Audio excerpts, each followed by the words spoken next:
Assalamu alaikum and good greetings. So today I'll be watching a video by Open-Minded Thinker show titled "This Ended My Ramadan Fast."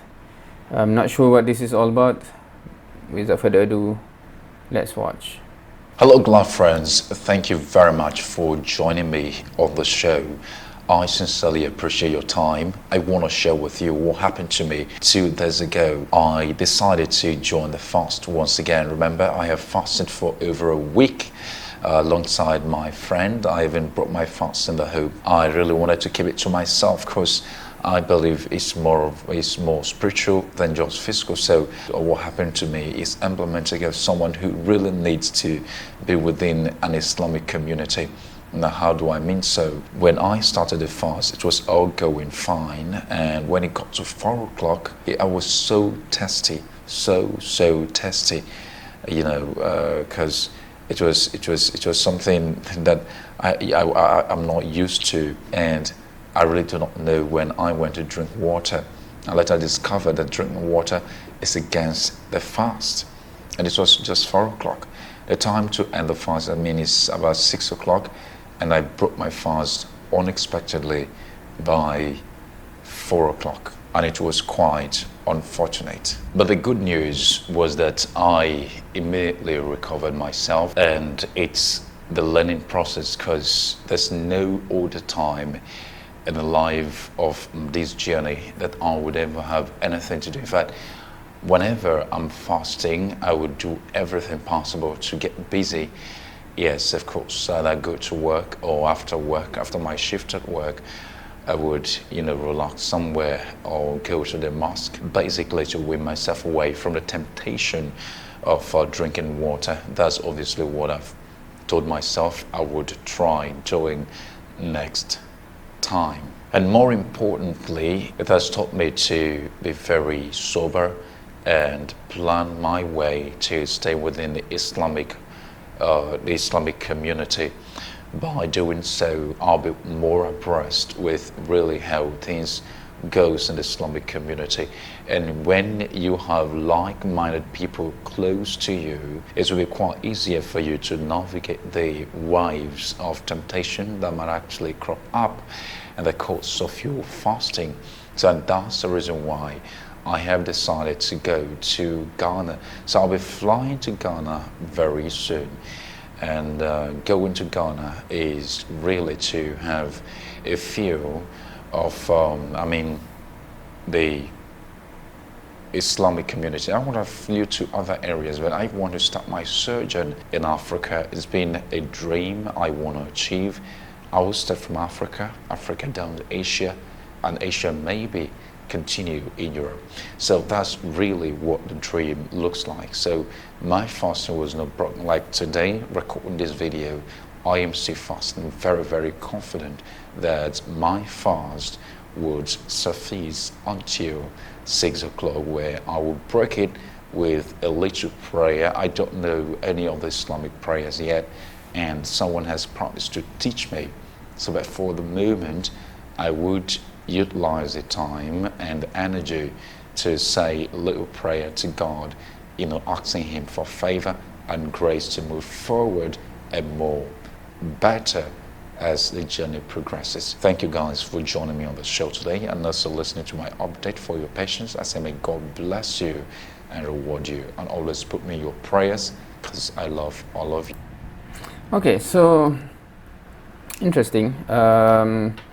So I think the premise of this is that what he did is because the lack of community, and he didn't realize that it wasn't supposed to be that way, if I understand correctly, right? Now, what he mentioned about community, I think it goes without saying that the being within a community really does help. And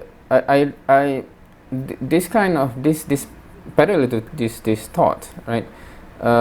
When I look at my current second youngest daughter, who is I think 7 this year, if I'm not mistaken, because when she is, she's fasting, and full fasting, because kids kids below age, it's not compulsory for them to fast. So normally we just encourage them to fast as training, so that when they are at the age of puberty, that it's easier for them because they have been trained, right? It is become something normal to them. And normally I can't recall when I was very small, around that age perhaps, but I think a bit older, the day even it feel like still not to say a torture, but a really test, a big test. And from the, I don't know, 5 p.m. 6 p.m. just looking at the watch, when is it going to be 7:30 or something like that, because that's normally when we break our fast in Malaysia. But looking at my daughter, right, to wake up for sahur, of course that's still a challenge, and to fast throughout the day. I thought to myself, why is it seems so easy for her, when from my personal experience it is not that easy at that age.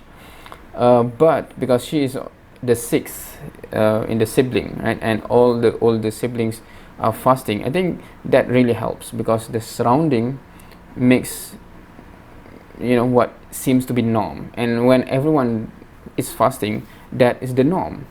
And for me, because I'm the oldest, right, so from the perspective, of course I know my father and mother are fasting, but they are grown up, right? I'm still a kid, and the mindset is still like, oh my god, why I'm doing this. That is what was when I was still small, right? But I think older than 7, because I can remember that I come back from school feeling that way. But my daughter, you know, at this age, just this is the first year in school, and she just fast as if it is a normal thing to do at that age.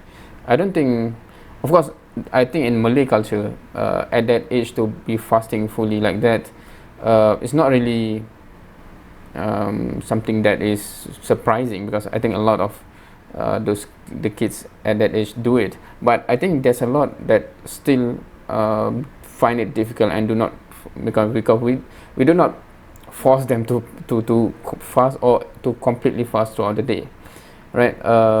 So it's normal for many also do not do it as well. So, but I think, yeah, come to the point again, having a surrounding is important, because it does change what you perceive as normal, and psychologically it is a big factor. And I do how to say, empathize with, for those revert, that is the surrounding, all of your friends, the surrounding do not fast, and you are the only one that fasts. It must be very challenging compared to, like, you know, my kid, even though it's still young, but everyone is fasting, and that's the whole world that she knows. So just fasting, right? So anyway, that's it for this video. Thank you for watching. See you next time.